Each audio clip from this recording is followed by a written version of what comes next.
Today, I want to talk a little bit about a voice that could fill a stadium, a career that almost disappeared at its peak, and a life that reminds us of how quickly success can rise and fall.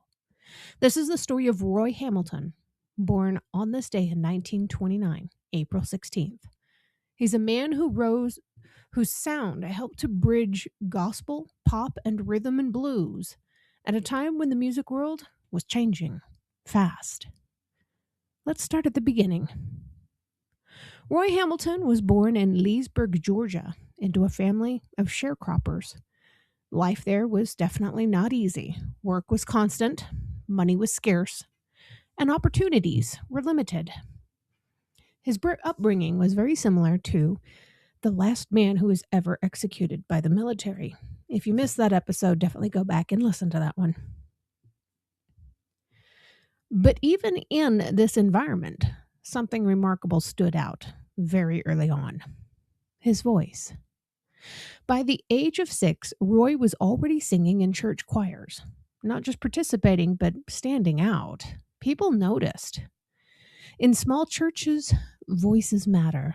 There's no hiding behind production or instruments. And Roy's voice carried something more powerful that made people stop and listen. When he was 14 years old, his family joined the wave of migration north, settling in Jersey City, New Jersey. Like many families of the time, they were chasing opportunity, hoping for something better than what was available that the South could offer. In Jersey City, Roy continued singing in church, this time with the Central Baptist Church Choir, one of the most respected African American choirs in the area. But here is something that many people do not expect. Roy Hamilton was also an artist. At Lincoln High School, Roy studied commercial art and became skilled enough to have his paintings displayed in galleries in New York City. That alone could have been a career path for him, but music kept pulling him forward. At 17, he stepped onto the stage at the Apollo Theater, and he won a talent contest. Now, if you know anything about the Apollo, you know that winning there is no small achievement for anyone. That stage has launched multiple careers. It has turned unknown performers into stars, including people like Eddie Murphy. Now, if you know Roy's story, this becomes even more shocking. This isn't the case for him. Nothing happened. There was no contract. There was no immediate breakthrough. There was no overnight success. He later said something that feels surprisingly honest. He believed he did not have anything unique enough at the time. The industry was looking for blues singers, and he did not know the blues. So he did what many dreamers were forced to do. He worked. By day, he was an electronics technician. By night, he stepped into a boxing ring. That's right. This man was a boxer. Roy Hamilton was also an amateur heavyweight boxer, building a record that proved he could handle himself physically as well as musically. It's a strange combination, but it tells you something important about the man. He was disciplined. He was very determined. And he was willing to take whatever path he had to figure out where his voice fit. That voice began to take shape through gospel and classical training. He studied light opera, he worked with a vocal coach, and he refined a sound that blended power with control. He worked really hard at his craft and at his passion. By the early 1950s, everything finally started to come together. At this point, he was discovered singing in a nightclub in Newark, New Jersey. A manager named Bill Cook recognized something special and helped him to get in front of a record label. Soon after, Roy Hamilton recorded a song that would change everything. It was a song called "You'll Never Walk Alone." Originally from the musical Carousel, the song had been performed before, but not quite like this. Roy sang it with the emotional force of a gospel performance. It was not just a song, it felt like something larger, and the result was immediate. The record climbed the rhythm and blues chart, and it stayed there. It crossed over into broader audiences, and at that time, there were very few black male singers who were accepted in mainstream pop star realms. In fact, at that moment, there were only a couple of names who had achieved that kind of crossover success at all. Roy Hamilton was suddenly being placed in that same category. His career accelerated quickly and he performed on major stages then. He appeared on national television, including The Ed Sullivan Show, which was one of the biggest platforms in the country right then. And then came one of the most remarkable moments of his early career. In Chicago, at Soldier Field, he was scheduled to perform in front of 82,000 people. As the newest performer on the bill, he was given only a few minutes to sing. His plan was to perform the one song everyone knew him for. But that plan was taken away from him. Another performer decided to use that same song, forcing Roy to change his performance at the last minute. So he chose a different song, one he had not even recorded yet. Ebb Tide.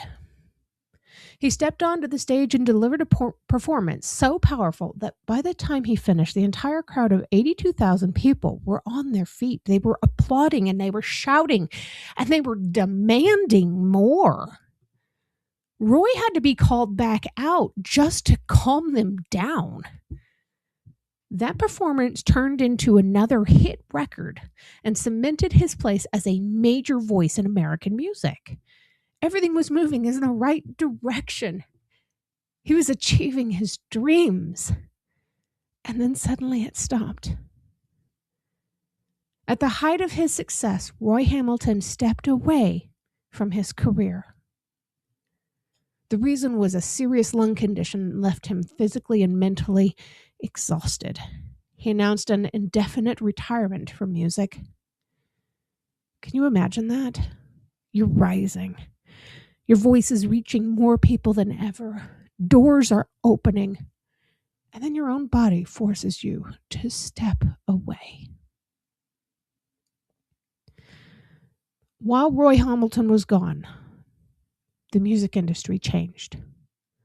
Rock and roll exploded onto the scene. By the time he returned, the sound that had made him famous was no longer at the center of the industry. He had to adapt, and to his credit, he did. He shifted toward rhythm and blues, recording songs that brought him back into the charts. One of those songs, Don't Let Go, became a major hit and proved that he could still connect with the audiences in a changing musical world. He continued recording albums. He continued performing. He even appeared in film. But the momentum he once had never fully returned to its original level. By the 1960s, his career had begun to decline. Then came the final chapter.